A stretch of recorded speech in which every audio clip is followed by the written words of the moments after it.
Well, this morning I came out to a neighborhood on the other side of Elmhurst from me, near the prairie path and the creek, and this is a Gardner.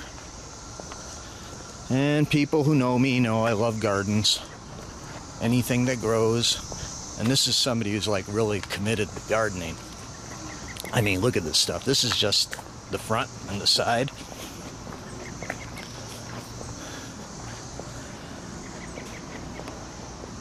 I mean, look at the color here.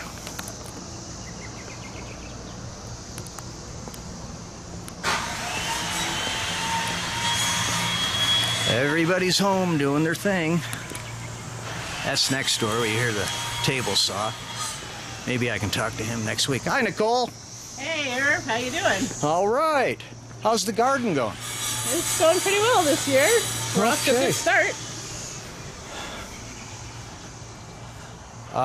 In my garden right now, I have 4 peppers and 8 tomatoes, and it doesn't look anything like this. This is like a forest. When did you start everything? I start stuff from seed inside in March and April. The lettuce here, that's 4-season lettuce you're looking at, and some romaine lettuce. I direct seeded those about 4 weeks ago. Okay, so when you say direct seed, you had your flower beds prepared, you just put the seeds right into the ground for the lettuce. For the onions right here, those start inside, and then I transplant them. Okay. So far, let me see. Today... Got kind of a mess here. Oh, by the way, happy holiday. Oh, yeah. So it's the middle of June. Have you harvested anything yet? Yeah, we've eaten lots of arugula, we've eaten lots of lettuce. We had a spinach crop, which is done, because, you know, spinach likes cold weather, so... I didn't know that. Spinach is gone. We've been eating plenty of the parsley here. Those are some peppers. These are Aurora peppers. I don't know that I'll be able to eat them, because they're real hot, but they're real colorful, and I like colorful stuff, so... And you like peppers? I like peppers. Do you have yellow banana peppers? I've done them before. I'm not growing them this year, but we have done them. Yeah. I like sweet peppers, though. I'm kind of a sucker. My grandmother would can those yellow banana peppers, and her hands would be like cracky and red and everything from all that work. Yeah. She would do something like 3 dozen bottles of the yellow banana peppers, and we would get like 6 or 8 bottles every year when we visited her, but the rule was you got to bring the bottles back if you ever want to get more. Yeah. Okay, over here we have... These are tomatillo plants. You can see they're starting to set the fruit. They get a little husk, and the tomatillo will grow on the inside, and then when they're ready to be harvested, the husk will change to a papery kind of beige color. And a tomatillo is kind of like a tomato, but it's green. And it's used to make salsa verde. Tell me about the beds you're using. Now, this is an above-ground system. Yep. These are raised beds with reservoirs underneath. They're lined with 6mm plastic, and then... that's this stuff here.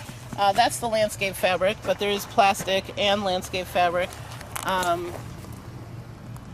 Yeah, our backyard is not level, so you can see here we've raised the bed and it's on posts because the whole yard is sloping. So we're trying to keep the bed flat or somewhat level. So there's gravel underneath, and that's where we harvest the rainwater. And then on top of the gravel there is another layer of landscape fabric and then the growing medium. Okay, a silly question with the water then is, with this particular type of system, do you think it's more consistent in the way it delivers water to the plant? Oh, yeah. Compared to having it directly in the ground, old-style gardening? I'm sorry. So if I planted this in my backyard and I just dug a hole in the backyard, your system was going to deliver water to it better than just what I could do if I dug a hole. Well, the water, when we bottom water or when the reservoir catches the water, the water is down where it's needed at the roots, and the roots can pull it up as quickly or as slowly as they need it.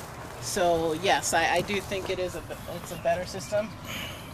There is seed there, so be careful. Oh, I am sorry. That's okay, you didn't know. I'm going to show how smart I am by destroying your garden. I just seeded some turnips there. I need to water because it's getting a little dry on top. And some beets. I won't eat a cooked turnip, but I love raw turnips. Yeah. So the dirt you manufacture yourself? Yeah, the dirt is 1/3 vermiculite, 1/3 peat moss, and 1/3 a combination of composts. So it drains really well, but it also holds moisture very well. So it dries out as slowly as soil can dry out when there is sun beating on it. Okay, we have an interesting little axis thing here. Now, what's this for? That's for manually watering. If we have no rain for a while and it's rather hot, we stick a hose. Kind of like today? Yeah. We'll stick a hose in there and then we can bottom water and get that water down to the roots where it's needed, and it doesn't evaporate so fast. Okay. Now, you were telling me that most people, when they start their gardens, they're kind of restricted because of the seasons and the cycles. You can start like I do, which is pretty much any time from the 1st of May to the end of May, and I don't prepare anything early. But you're telling me that you can almost go year-round because of a structure that could be placed. So tell me about the hoop house. Yeah, so a hoop house is any kind of protection. We would consider this a season extension device. So you know, you need heat to grow crops, and you need to keep the cold off of them in order for them to survive through the winter. So by putting a membrane over the garden, you don't really need any tech. It's very low tech. This is passive solar heating. So that membrane will cover the crops and create sort of an air bubble over them. And when the sun heats that air, the air heats the soil and keeps things warmer. And so even though this is not 24 hours a day, it's only when the sun is shining, which is during the day, it's enough to keep the plants alive throughout the winter, even though the temperature will drop at nighttime. For cold weather crops, it's sufficient for them to stay alive, and we can harvest them all through the winter and eat. And a cold weather crop would be what? You have a wide variety of selection of crops to choose from. So you have leafy greens, and this varies too. The smaller and more immature the green, the more likely it is to get through the winter in some cases, depending upon the size of your hoop house and some other factors. So baby spinach is great, baby kale, baby chard. You can have mature crops too, it depends. Then carrots are great. Carrots even get sweeter as they go through the winter because they turn some of their starch into a sugar, which functions like an antifreeze for the carrots. Oh, I didn't know that. Yeah, that's what helps them survive. They don't throw seed till the 2nd year, so they have to be able to survive a winter because they will not reproduce unless they go through a winter. So they get sweeter through the winter, and they basically stay in a form of sort of cold storage. It's like a alternate root cellar, and then we just harvest them all through the winter. They might grow a little teeny bit, not measurably, but they're stored there. Also potatoes, we have accidentally found potatoes that we missed, and they're in perfect shape in January and February to eat because the soil is not frozen and we can harvest them. Now, I'm thinking of this as something that gives you an early start. It's a resource to give you the ability to start things early. Yeah. But can it also be used at the other end of the season? Yeah, to extend the fall growing season. And I want to say you said something about November. Yeah, we would want to have the structure up because in Zone 5 here in Chicago, you don't exactly know when your first frost is going to be. And when it comes fast. So we would start assembling our hoop house somewhere late October, early November. That way it's up, and then when the frost comes, the stuff that's planted is protected. You just never totally know. Okay, now, can you kind of show me where here in the garden the hoop house would be and give me an idea of the size? And yeah. I mean, this thing is what, the size, 12,000 square feet, 1,000,000 square feet? Okay, so if you can look here, you see the wood here. This wood here was the frame for the structure. Okay. And down the side, you see all those rebar spikes? these here, The and there, rebar and there. is where the purloins were, the arches.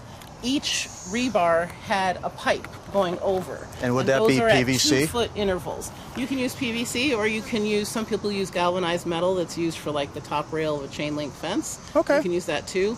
Either of them will work. PVC is cheaper. The metal will last longer over decades.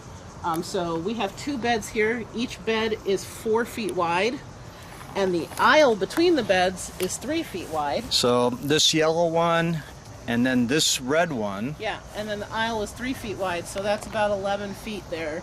And so we just say roughly the hoop house was 12 feet wide. It's probably a little bit less, but 12 feet will encompass it. And Okay. the beds are 30 feet long. Could I ask you to stand in the aisle there? And how tall are you about? I'm 5'4". You're 5'4", and the height of a hoop house, The center of the hoop house here was about 9 feet. 9 feet. So we got to go another 4 feet above your head.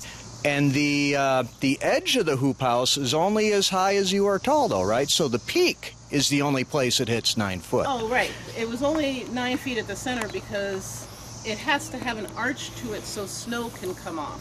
Right. Because in the winter, it has to carry a snow load, and an arch is a very strong structure, so it provides strength to protect in the case of wind or in the case of snow. So that's why you need to have a significant enough arch for strength and durability. You also want to have enough height so you have the thermal mass for the passive solar to have enough air to heat up for it to work. Okay, and then how far back does it go? 30 feet. So it goes all the way back to the ends of the beds back there. Yes. I'm going to take a quick walk shorten around the here. beds so that they would be 5 feet from the property line because we were trying to honor the zoning regulations. So you have a plan, you have expertise, you have knowledge, you have all the resources, but you've been running up against trouble in the way the city council and city government here in Elmhurst, Illinois, perceives the whole concept of a hoop house. They say that hoop houses are not, quote, in keeping with the character of Elmhurst because food production is not something that they see as consistent with their aesthetic. That's an interesting thought because this town was all agriculture, you know, and was consistently agriculture. 50 years ago, I can remember, you know, some of the last truck farms, and there was even a neighbor with a pony. Yeah.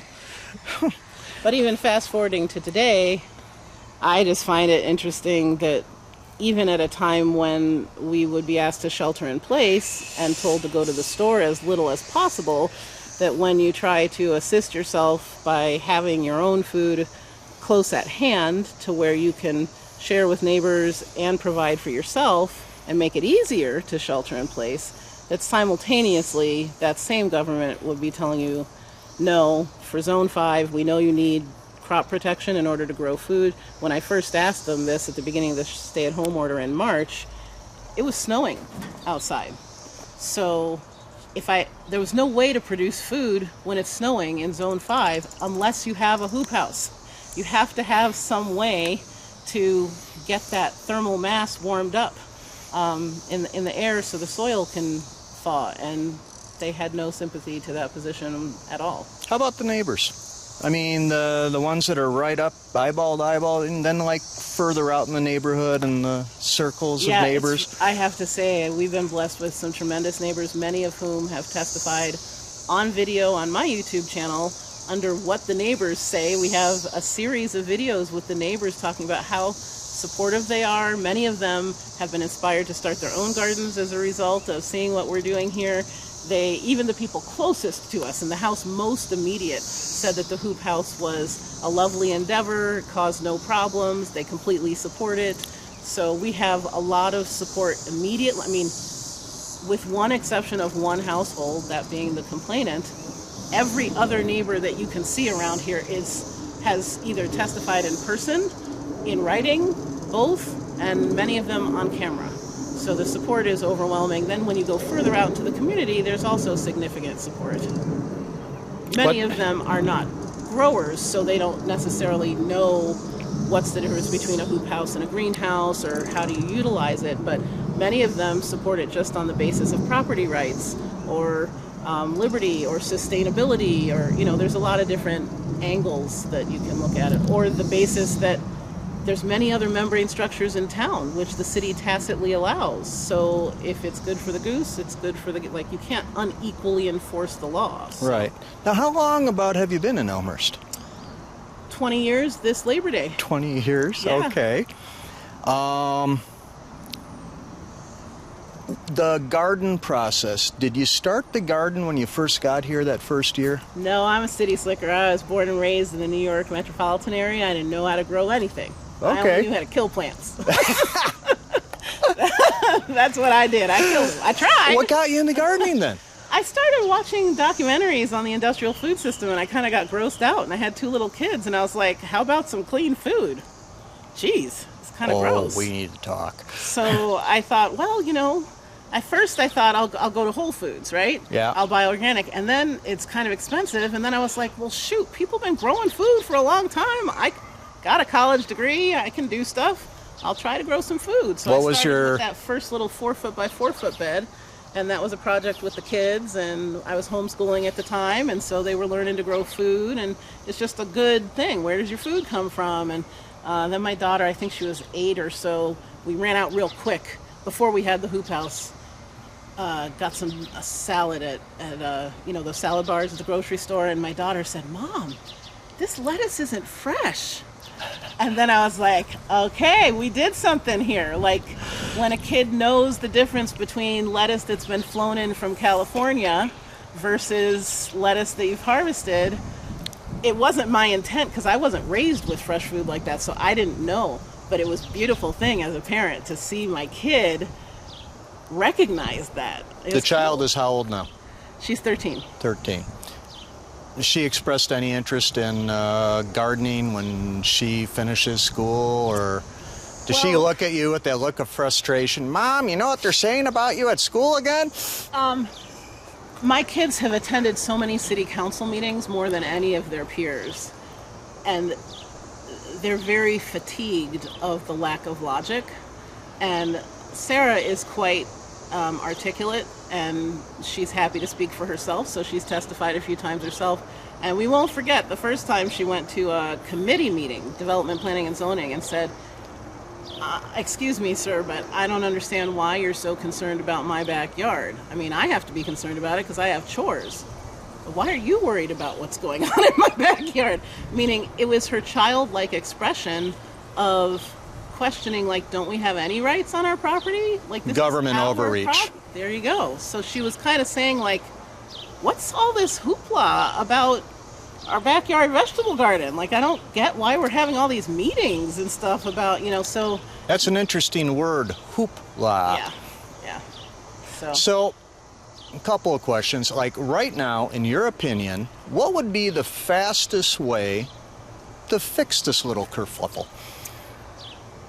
Fastest, perhaps not likely, but the fastest would be for the city council to recognize that this has always been a good practice. Self-sustainability, self-sufficiency, environmentally friendly, earth-friendly. We're way beyond organic here. We're doing things that mitigate flooding. That the city's role should be, number one, to protect the rights of its residents, and number two, to encourage sustainable living practices. They can't mandate them, it's everybody's choice, but they should at least remove barriers to it for those who wish to contribute to the betterment of the community in that regard. So in other words, recognize that and stop standing in our way. Like, this is not a big deal. So in other words, there are people in the community that might want to use the hoop house, but, you know, the reality is most people would not. So it's not like suddenly there's going to be a zillion hoop houses all over the place. And we have stated that repeatedly. The city of Chicago has had a program in place for years that the USDA finances residential hoop houses for lots even smaller than residential lots in Elmhurst in the city of Chicago, right? You can have pretty tight lots down there. And they do that because they see that the food system is very fragile. They know that a diversified food system is a healthier food system. And they've had that program in place for years. And there's no overrun of hoop houses in the city of Chicago. It's not going to happen like that. But for those who are interested, they certainly shouldn't be barred from the practice. Now, there's going to be people who are concerned. They're going to say, oh, there's all sorts of problems, but what would you say to a person, looking back at the process, you're talking about creating a specific ordinance to allow for a hoop house. Now, what would that process be? Would there be like a minimal one-time fee to pay for it? And then would there be an enforcement mechanism in case somebody did take advantage of the hoop house, and maybe neglected it, overbuilt it, did something just wrong with it? Sure. So the city obviously would need to have the ability to come back at it. So I'll answer that in two parts. The first part I would say is that's not my highest ideal. My highest ideal would be that we have a government that protects our liberties. They don't need to be messing in every aspect of every detail of a person's life. We could have a culture of government in Elmhurst and other towns where we have kind of a thou shalt not approach to things. So we already have, for example, noise or nuisance ordinances. You can't do things that provide noise pollution to your neighbor. You can't contribute to flooding for your neighbor. You can't contribute to odors, bad odors for your neighbor. Then once you have fulfilled those, do what you would like, so long as you're not harming your neighbor. To me, that's a more accurate representation of what it means to own private property. You don't destroy the land, you don't harm your neighbors, and then you're free within those sort of boundaries. That would be the ethic that I would most like to see. Now, having expressed that, I have almost no hope for that in Elmhurst. So now we have to bring the level of the conversation to a lesser tier, in my opinion. We have a government that is heavily invested in micromanaging residents at every level of things.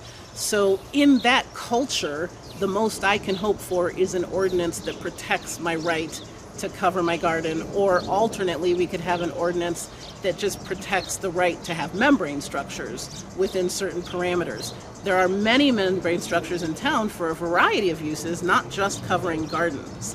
So I don't know the best know the best way to do that. I tend towards a broader, more libertarian expanse of as long as you're not harming your neighbor, as long as it's not violating noise, nuisance, odor, and you're not harming the earth with toxic this or that, you should be free to, stay below the maximum lot coverage, because we have some flooding issues here and we have small lots. So I think that would be reasonable. And then if people want to do a cabana, or if they want to do a gazebo, or a shade tent, or a party tent. Most residents don't know party tents are illegal in this town.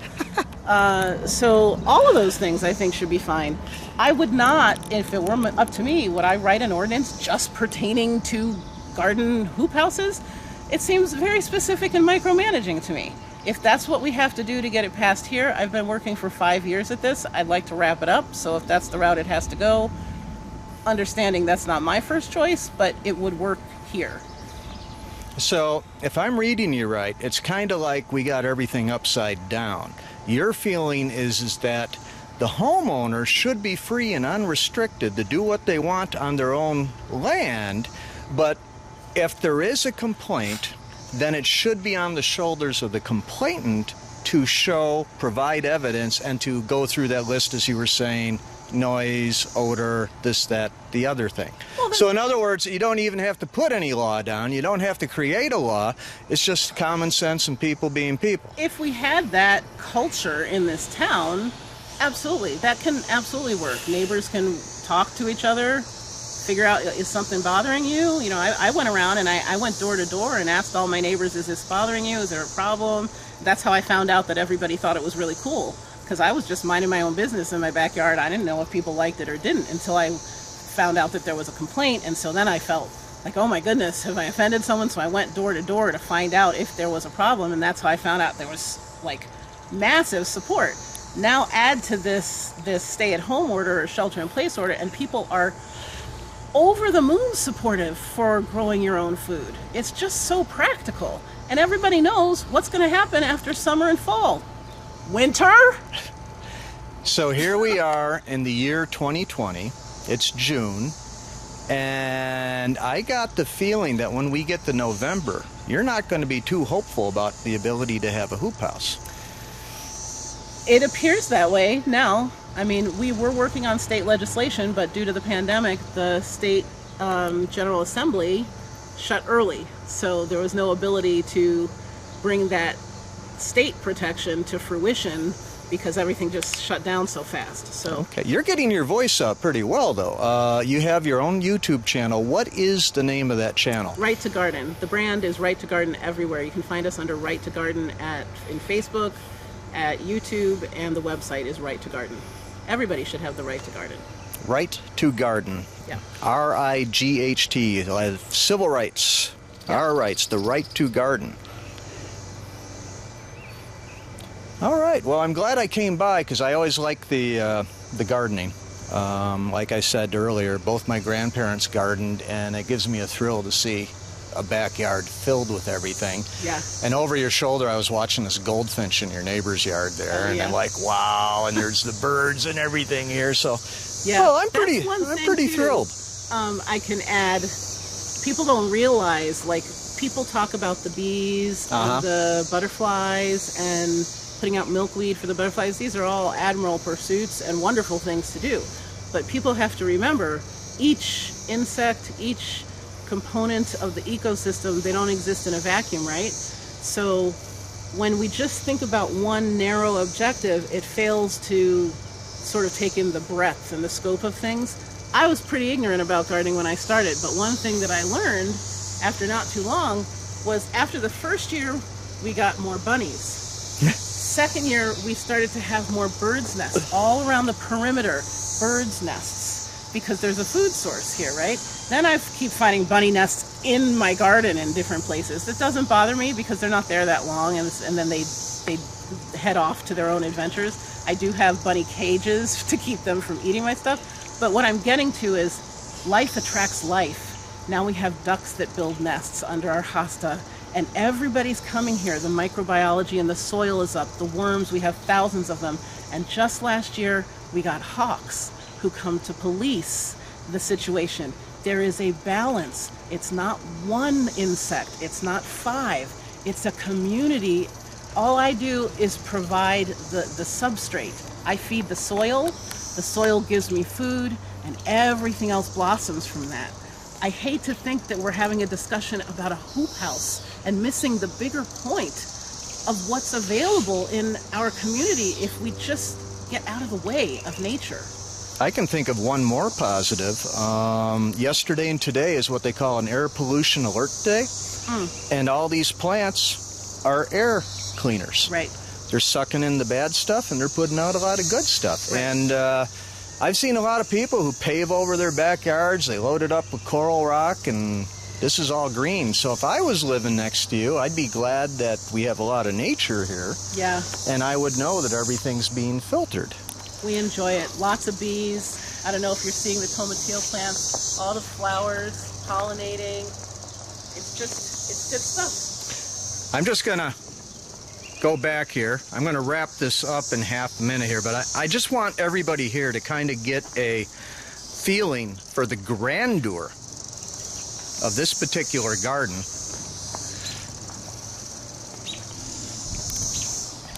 Okay, so I just left the garden, so to speak. You still back there? Wave your hand or something so I can see you. Okay, so we start over here. We have the 4 primary beds, and then we have the 2 beds that would be our main providers during the weird weather. Well, hey, Nicole, thanks for inviting me over. Thanks for coming, Irv. I appreciate it. All right. So if they want to get more information, it is the Right to Garden on RightToGarden.com, the website, Right to Garden on YouTube and Facebook. Okay, thanks, Nicole. Thanks.